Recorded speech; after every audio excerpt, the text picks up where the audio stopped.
ഇന്ന് നാം ഇന്നലെയും ഒരാഴ്ചയോളമായി നാം പത്രമാധ്യമങ്ങളിൽ കൂടി വീക്ഷിക്കുന്ന ഒരു വാർത്തയുണ്ട്. അന്ധകാരമുറ്റി നിന്ന സമൂഹത്തിൽ നിന്ന് മാനവിക മൂല്യങ്ങളിലേക്ക് മനുഷ്യകുലത്തെ കൈപിടിച്ചുയർത്തിയ വിശ്വവിമോചകൻ മുഹമ്മദുർ റസൂലുള്ളാഹി സ്വല്ലല്ലാഹു അലൈഹി വസല്ലമ തങ്ങളുടെ കാർട്ടൂൺ പ്രസിദ്ധീകരിക്കുകയും ആദരവായ മുത്തുനബിയെ കേൾക്കാൻ ശ്രമിക്കുകയും ചെയ്യുന്ന വാർത്തകൾ നാം എല്ലാവരും മനസ്സിലാക്കി. യഥാർത്ഥത്തിൽ എന്തിന്റെ പേരിലാണ് മുത്തുനബി സ്വല്ലല്ലാഹു അലൈഹി വസല്ലമ തങ്ങളെ ഇകഴ്ത്താൻ ശ്രമിക്കുന്നതെന്ന് നിങ്ങൾക്കറിയുമോ? യഥാർത്ഥത്തിൽ ഈ ദീനുൽ ഇസ്ലാമിനെയും വിശുദ്ധ ഖുർആനിനെയും ഹബീബ് മുഹമ്മദുർ റസൂലുള്ളാഹ് ആ മുത്തുനബിയെയും ഇകഴ്ത്താൻ കഴിയുന്നില്ല. വിശുദ്ധ ഖുർആനിൽ ഒരു പോരായ്മ കണ്ടെത്താൻ കഴിഞ്ഞിട്ടില്ല. മുത്തുനബിയെ കുറിച്ചൊരു പോരായ്മ കണ്ടെത്താൻ കഴിഞ്ഞിട്ടില്ല. പക്ഷേ പാശ്ചാത്യന്റെ ബുദ്ധിജീവികൾ ചെയ്തു കൂട്ടുന്ന പേക്കൂത്തങ്ങൾ എന്താ? ആദരവായ റസൂലുള്ളാഹി സ്വല്ലല്ലാഹു അലൈഹി വസല്ലമ തങ്ങളുടെ കാർട്ടൂൺ വരച്ച് പ്രസിദ്ധീകരിക്കുന്നു. യഥാർത്ഥത്തിൽ അവർക്ക് മനസ്സിലായിട്ടില്ല. എത്രയോ ചരിത്രകാരന്മാരും എത്രയോ ബുദ്ധിജീവികളും ഈ ഹബീബിനെ പഠിച്ചപ്പോ, മുത്തുനബിയെ മനസ്സിലാക്കിയപ്പോ അവർക്ക് ഇസ്ലാമിലേക്ക് കടന്നു വരാൻ മാത്രമാണ് സാധിച്ചത്.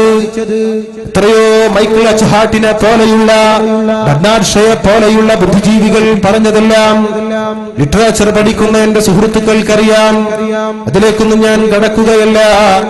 മറിച്ച് മുത്തുനബി സ്വല്ലല്ലാഹു അലൈഹി വസല്ലമ തങ്ങളാരാണ്, അവിടുത്തെ വ്യക്തിത്വം എന്താണ്, അവിടുത്തെ ജീവിതം എന്താണെന്ന് ഒരാളും പഠിച്ചിട്ടില്ല, ഒരാളും മനസ്സിലാക്കിയിട്ടില്ല.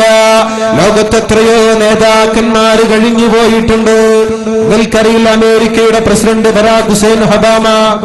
ആ ഒബാമ എന്തുകൊണ്ടാണ് ഇന്ന് അറിയപ്പെട്ടത്? അദ്ദേഹം വലിയ വിപ്ലവം നടത്തിയത് കൊണ്ടല്ല, അദ്ദേഹം അതല്ലെങ്കിൽ ഒരു മതത്തിന്റെ വലിയ നേതാവായത് കൊണ്ടല്ല. മറിച്ച ഒബാമ അറിയപ്പെട്ടത് അമേരിക്കയുടെ പ്രസിഡന്റ് ആണെന്ന നിലക്കാണ്. മഹാത്മാഗാന്ധി അറിയപ്പെട്ടത് എന്തുകൊണ്ടാ? മഹാത്മാഗാന്ധി ഇന്ത്യയുടെ സ്വാതന്ത്ര്യത്തിന് വേണ്ടി പോരാടിയത് കൊണ്ട്. ജവഹർലാൽ നെഹ്റു അറിയപ്പെട്ടത് എന്തുകൊണ്ട്? ഇന്ത്യയുടെ ആദ്യത്തെ പ്രൈം മിനിസ്റ്ററായി എന്നതുകൊണ്ട്. ഇങ്ങനെ എടുത്തു പരിശോധിച്ചാൽ ലോകത്തോരോ നേതാക്കളും അറിയപ്പെട്ടത് ഓരോ കാരണങ്ങൾ കൊണ്ടോ ഓരോ പ്രത്യേക സമയത്താണെങ്കിൽ, ലോകത്തിന്റെ നേതാവ് അഷ്റഫുൽ ഖൽഖ് മുഹമ്മദുർ റസൂലുള്ളാഹ് വമാ അർസൽനാക ഇല്ലാ റഹ്മതൻ ലിൽ ആലമീൻ, ലോകത്തിന് റഹ്മത്തായി വന്ന അഷ്റഫുൽ ഖൽഖ് മുഹമ്മദുർ റസൂലുള്ളാഹ്.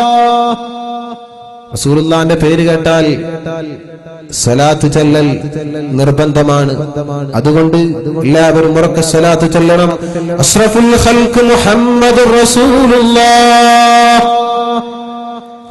ആ റസൂലുള്ളാഹി തങ്ങൾ അറിയപ്പെട്ടത് ഒരു പ്രത്യേക ദിവസമല്ല, ഒരു പ്രത്യേക സമയത്തല്ല, ഒരു പ്രത്യേക കാലഘട്ടത്തിലല്ല. മറിച്ച് മുത്തുനബി സല്ലല്ലാഹു അലൈഹി വസല്ലമ തങ്ങൾ അറിയപ്പെട്ടത് മുത്തുനബിക്ക് മുമ്പ് തന്നെ, മുത്തുനബി ഭൂജാതനാകുന്നതിന് മുമ്പ് തന്നെ, മുത്തുനബി പ്രവാചകത്വം കിട്ടുന്നതിന് മുമ്പ് തന്നെ ഈ നേതാവിനെ അറിയപ്പെട്ടിരുന്നു. മഹാനരായ ജാബിർ റളിയല്ലാഹു അൻഹു ഹബീബിനോട് ചോദിച്ചു, യാ റസൂലല്ലാഹ്, മുത്തുനബിയെ ആദ്യമായി ലോകത്ത് സൃഷ്ടിക്കപ്പെട്ടതെന്താണ്? അവിടുന്ന് മുത്തുനബി പറഞ്ഞു, നൂറ് നബീക യാ ജാബിർ, ഓ ജാബിറേ, അർശ് സൃഷ്ടിക്കുന്നതിന് മുമ്പ്, ലൗ സൃഷ്ടിക്കുന്നതിന് മുമ്പ്, സ്വർഗം സൃഷ്ടിക്കുന്നതിന് മുമ്പ്, നരകം സൃഷ്ടിക്കുന്നതിന് മുമ്പ് ആദ്യമായി സൃഷ്ടിച്ചത് ആദം നബി അലൈഹിസ്സലാമിനെ സൃഷ്ടിക്കുന്നതിന് മുമ്പ് സൃഷ്ടിച്ചത് നൂറു നബീക യാ ജാബിർ, ജാബിറേ നിന്റെ പ്രവാചകരായ മുഹമ്മദുർ റസൂലുള്ളാഹ്. ആ പ്രവാചകന്റെ നൂറാണെന്ന് പറയുമ്പോ സഹോദരങ്ങളെ, ഉമ്മമാരെ, ചെറുപ്പക്കാരാ, നാം മനസ്സിലാക്കേണ്ട യാഥാർത്ഥ്യം എന്താണെന്നറിയുമോ?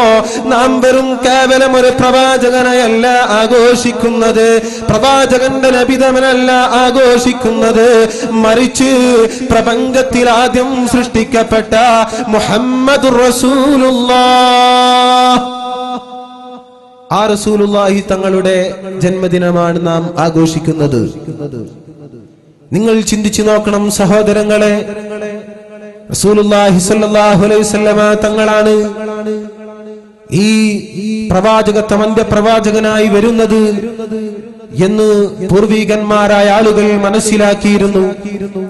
ചരിത്രത്തിൽ കാണാം, തുബ്ബൈ ചക്രവർത്തിയെ കുറിച്ച് പറയുന്നു. ആദ്യകാലത്ത് ഇന്ന് മദീന എന്നറിയപ്പെടുന്ന ആദ്യകാലത്തെ യസ്രിബ്, ആ യസ്രിബ് ആക്രമിക്കാൻ തുബ്ബൈ ചക്രവർത്തി വന്നപ്പോൾ അദ്ദേഹത്തിന് യസ്രിബ് ആക്രമിക്കാൻ കഴിഞ്ഞില്ല. കാരണം എന്താണ്? അവിടുന്ന് അതാ തുബ്ബൈ ചക്രവർത്തിയുടെ മൂക്കിന് വല്ലാത്ത വാസന വന്നു. തുബ്ബൈ ചക്രവർത്തിയുടെ അരികിൽ ഒരാൾക്കും നിൽക്കാൻ കഴിയുന്നില്ല, ഒരാൾക്കും ഇരിക്കാൻ കഴിയുന്നില്ല. അദ്ദേഹത്തിന്റെ മൂക്കിന് വല്ലാത്ത വാസന. ഈ സമയത്ത് യസ്രിബിലുള്ള ഇന്നത്തെ മദീന, ആ മദീന യസ്രിബിലുള്ള അന്നത്തെ ആളുകള് തൗറാത്ത് പഠിച്ച, ഇഞ്ചീല് പഠിച്ച, സബൂർ പഠിച്ച ആളുകളുണ്ടല്ലോ, അവര് പറഞ്ഞു, ഓ തുബ്ബൈ ചക്രവർത്തിയേ, എന്താണ് നിങ്ങൾക്ക് ഈ യസ്രിബിനെ ആക്രമിക്കാൻ കഴിയാത്തതെന്നറിയുമോ? നിങ്ങളെ മൂക്കിന് എന്താണ് വല്ലാത്ത വാസന വന്നതെന്നറിയുമോ? അന്ത്യപ്രവാചകരായ അഹ്മദ് എന്ന് പേരുള്ള, മുഹമ്മദ് എന്ന് പേരുള്ള മുത്തു മുഹമ്മദുർ റസൂലുള്ളാഹ്, ആ തങ്ങള് ഇവിടെ വഫാത്താകാനുള്ളതാ. ആ തങ്ങളെ ഭൗതിക ശരീരം ഇവിടെ മറവ് ചെയ്യാനുള്ളതാ. ഇത് ബറക്കത്താക്കപ്പെട്ട ഭൂമിയാ.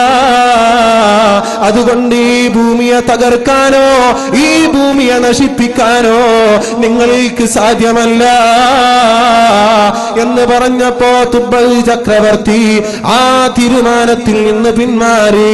മാത്രമല്ല, തുബ്ബൈ ചക്രവർത്തി ചോദിക്കുന്നു, ഇനി എന്റെ മൂക്കിനുള്ള എന്റെ ഈ വാസന മാറാൻ, ഈ നാറ്റം മാറാൻ ഞാൻ എന്താണ് ചെയ്യേണ്ടതെന്ന് പറഞ്ഞപ്പോ അവിടുത്തെ ആളുകൾ പറഞ്ഞു, നിങ്ങളാ പ്രവാചകന്റെ പേരിൽ ഇത് നടക്കുന്നത് സഹോദരങ്ങളെ മനസ്സിലാക്കണം.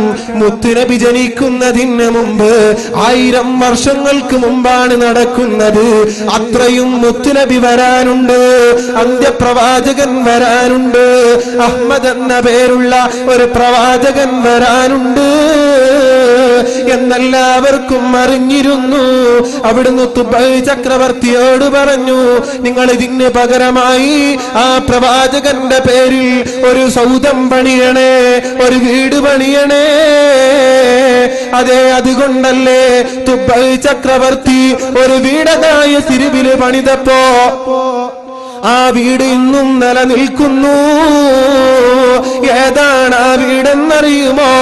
മക്കയിൽ നിന്ന് ശത്രുക്കളുടെ പീഡനങ്ങൾ സഹിക്കാതെ മുത്തു മുഹമ്മദുർ റസൂലുള്ളാഹ് ആ മുത്തുനബി മദീനയിലേക്ക് പോയപ്പോ തല അൽ ബദ്റു അലൈനാ മിൻ സനിയാത്തിൽ വദാ വജബ ശുക്രു അലൈനാ മദാ ലില്ലാഹി ദാ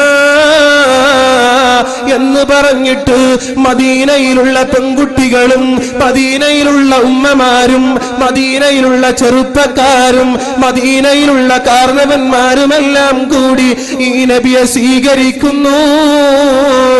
ഓ മുത്തുനബിയേ, തങ്ങൾ താമസിക്കേണ്ടത്, തങ്ങൾ ജീവിക്കേണ്ടത് ഞങ്ങളെ വീട്ടിലാണെന്ന് ഓരോരുത്തരും പറഞ്ഞപ്പോ മുത്തുനബി പറഞ്ഞു, അല്ല അല്ല, ഞാനെവിടെയാണ് താമസിക്കേണ്ടത്, ഞാനെവിടെയാണ് നിൽക്കേണ്ടതെന്ന് എന്റെ ഒട്ടകത്തിനറിയാം. അങ്ങനെ ആ ഒട്ടകം ചെന്ന് മുട്ടുകുത്തിയത് അബൂ അയ്യൂബുൽ അൻസാരി തങ്ങളെ വീട്ടിലാ. ആ വീടേതാ? അതാണ് തുബ്ബ ചക്രവർത്തി 1000 വർഷങ്ങൾക്ക് മുമ്പ് പണി കഴിപ്പിച്ച വീടാ.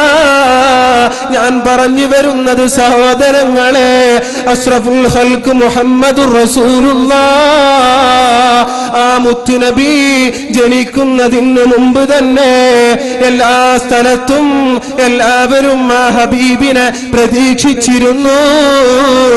വിശുദ്ധ ഖുർആൻ പറയുന്നു, അല്ലദീന യത്തബിഊന റസൂലൻ നബിയൽ ഉമ്മിയല്ലദീ യജിദൂനഹു മക്തൂബൻ ഇൻദഹും ഫിത്തൗറാത്തി വൽ ഇൻജീൽ.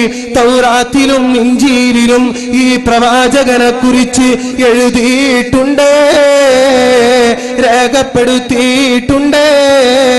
മുഹമ്മദുർ റസൂലുള്ളാഹ്.